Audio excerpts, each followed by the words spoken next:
নমস্কার বন্ধুরা, আজকের ভিডিওতে তোমাদের সকলকে স্বাগত জানিয়ে শুরু করছি আজকের ভিডিও। চৈতন্য রহিতা মন্ত্রা প্রক্তা বর্ণাস্ত কেবল ফলং নৈব প্রযচ্ছান্ত লক্ষ কোটি জপরপি। অর্থাৎ অচৈতন্য মন্ত্র কেবল বর্ণমাত্র, অচৈতন্য মন্ত্র লক্ষ কোটি জপে কখনো ফল লাভ হয় না। এবার আসি মূল প্রতিবেদনে। জপ কাকে বলে? জপের উৎস আমরা পাই বৃহদারণ্যক পুরাণে। জপের প্রত্যেকটি উল্লেখ এবং ব্যাখ্যা আমরা পাই যোগী যাজ্ঞবল্ক্য পুরাণে। বৃহদারণ্য পুরাণে ঋষি যাজ্ঞবল্ক্য জপ শব্দের অর্থ মন্ত্রাক্ষরের পুনঃ পুনঃ আবৃত্তি। জপ ধাতু থেকে জপ শব্দ নিষ্পন্ন হয়েছে। জপ ধাতুর অর্থ মানস উচ্চারণ, সুতরাং ইষ্ট দেবতার বীজমন্ত্র মনে মনে উচ্চারণ করার নামে জপ। মনসা স্মরত স্তোত্রং বচসা বা মনং স্মরত উভয়ং নিষ্ফলং ইয়াতি ভিন্ন ভাণ্ডোদকং যথা।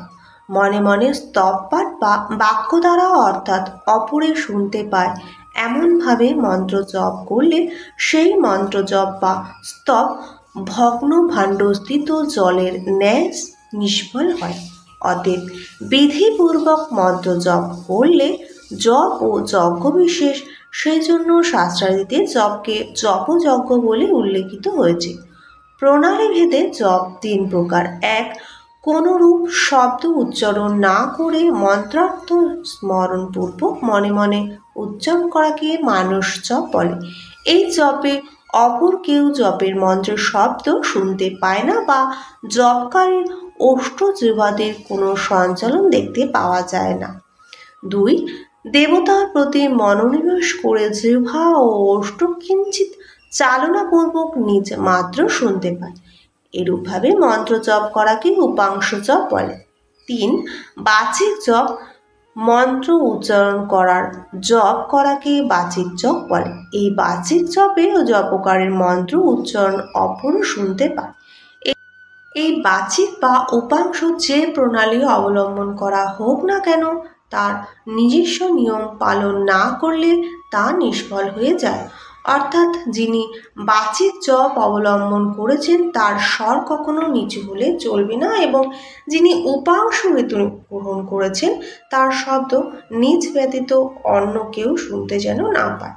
বাচিক জপ অপেক্ষা উপাংশ জপে 10 গুণ এবং উপাংশ জপ হতে মানস জপে সহস্র গুণ অধিক ফল লাভ হয়। পুজো থেকে জপ বড়, জপ থেকে ধ্যান বড়, ধ্যান থেকে সমাধি বড়। জপের পরিবর্তে যে ধাপ নিত্য পূজার সে সম্বন্ধে কিছু বলা প্রয়োজন। এই প্রয়োজন মানসিক প্রস্তুতির জন্য, অর্থাৎ পুজোয় যে মানসিক গঠন হয় তা স্থির হলে, অর্থাৎ যার পুজো তার প্রতি আস্তিক্য বোধ জাগ্রত করা, অসূয়াশূন্য হওয়া, বিশ্বাস, নির্ভরতা ও ভক্তি জাগ্রত করা, এই 3 ভিন্ন পূজা ঠিক হয় না। আর পূজাদি ঠিকভাবে না হলে জপে বিশ্বাস আসে না। পূজায় অচলা বিশ্বাস স্থাপিত হলে জপের প্রয়োজনীয়তা অত্যন্ত দৃঢ়, তখন জপে অনুরাগ জন্মে। জপ শুরু করার আগে এই বিষয়গুলো অবশ্যই লক্ষ্য রাখা কর্তব্য। 1. জপের প্রারম্ভে বেশ কিছুক্ষণ শ্রীগুরু ভগবানের চরণ যুগল স্মরণ করা উচিত, অর্থাৎ শ্রীগুরু মহারাজের সম্মুখে উপবিষ্ট আছেন ভেবে একটু আধটু ধ্যান আসলে জপ আরম্ভ করতে হয়। তৎপূর্বে নিত্য পুজো পদ্ধতি নিয়মানুসারে আচমন, সূর্যার্ঘ্য, করন্যাস, অঙ্গন্যাস, আসন শুদ্ধি, ভূতশুদ্ধি ইত্যাদি করে নিতে হবে। জপের সময় মেরুদণ্ড, মস্তক, গ্রীবা, চিবুক যতটা সম্ভব সোজা রাখতে হবে। তাহলেই গুরু কৃপার সঠিক জপে মহামায়া কুণ্ডলিনী জাগরিত হবে। 2. জপের সময় প্রত্যহ নির্দিষ্ট থাকা উচিত।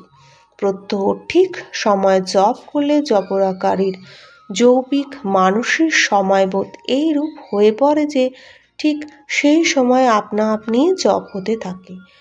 এই আপনা আপনি জপই উত্তম জপ।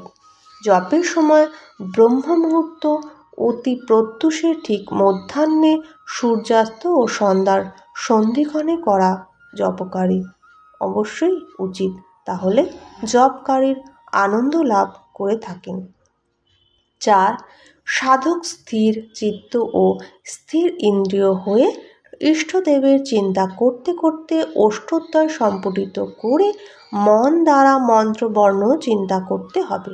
জপের সময় জিহ্বা কিংবা ওষ্ঠদ্বয় চালানো ঠিক নয়।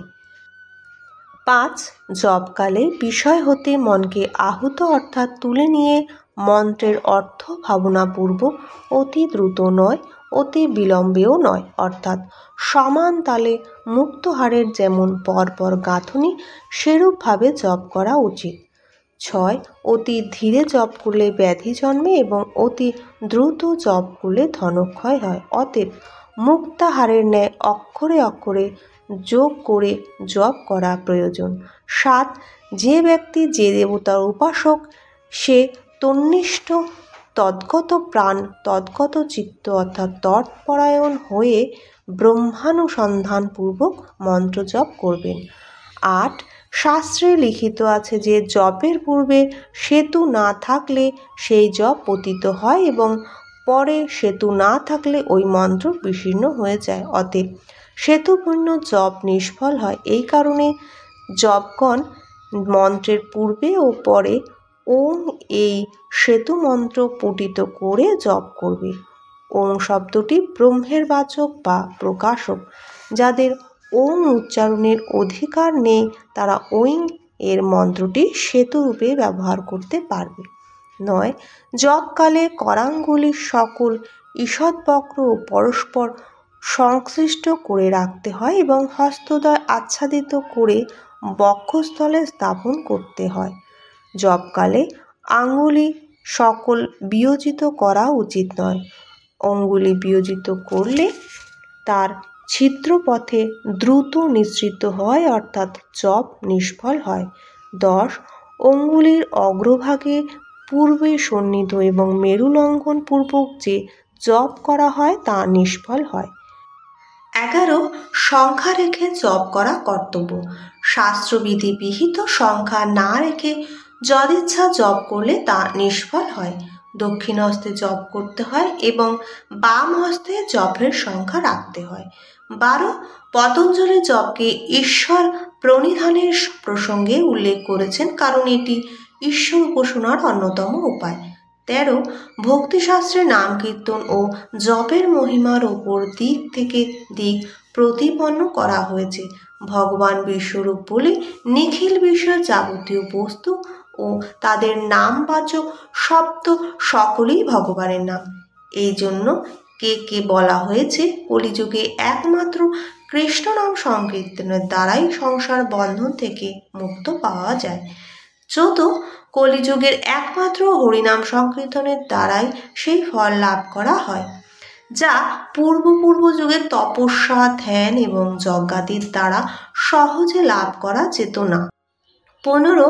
সম্বন্ধীয় গীতা ও যজ্ঞসমূহের মধ্যে জপযজ্ঞের শ্রেষ্ঠত্ব ঘোষণা করেছেন।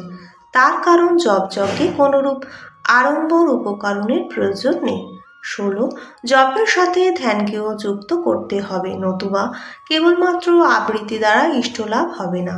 প্রতীক নাম বা মন্ত্র যাই জপের অবলম্বন করা হয় তার অর্থ উপলব্ধি না হলে যেমন জপ নিরর্থক যান্ত্রিক প্রয়াসে পর্যবসিত হয়, সেই মন্ত্রের অধীশ্বর বা অধীশ্বরী ইষ্টদেবতার মূর্তি হৃদয়াকাশে উপস্থিত করতে না পারলে ঈশ্বর প্রণিধান সিদ্ধ হবে না। মননের সাথে চাই নিধিধ্যাসন। এই অর্থে শঙ্করাচার্য মনন অপেক্ষায় ধ্যানকে উচ্চ আসন দিয়েছেন। 17. জপের উদ্দেশ্য বিস্তৃত হলে তা নিরর্থক পুনরাবৃত্তিতে পর্যবসিত হবে। ভগবানকে পেতে হলে তাকে ঐকান্তিকভাবে ভালোবাসতে হবে এবং সামগ্রিকভাবে আত্মনিবেদন করতে হবে। পুজো জপ তপস্যাতে সেই আত্মনিবেদনের উপকরণ সবই তাকে নিয়ে নিঃশেষ হলে তবেই তাকে ছাড়া বা তাকে থেকে পৃথক কিছু দেখা যাবে না। 18. এই জপ সারা জীবন নিরবিচ্ছিন্ন তৈলধারার ন্যায় করতে হবে, নতুবা মৃত্যুকালীন বিকার অবস্থায় এই নাম স্মরণ হবে না।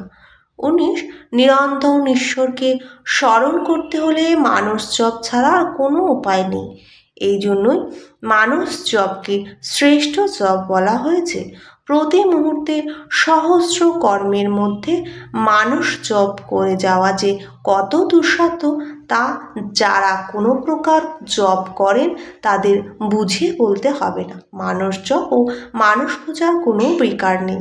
তদ্রূপ গুরু প্রদত্ত সিদ্ধমন্ত্র জপে কোনো বিকার নেই। 20 যোগীর পক্ষে জপই শেষ কথা, তা ধ্যানেও সহযোগী। পরম লক্ষ্য হচ্ছে সমাধি।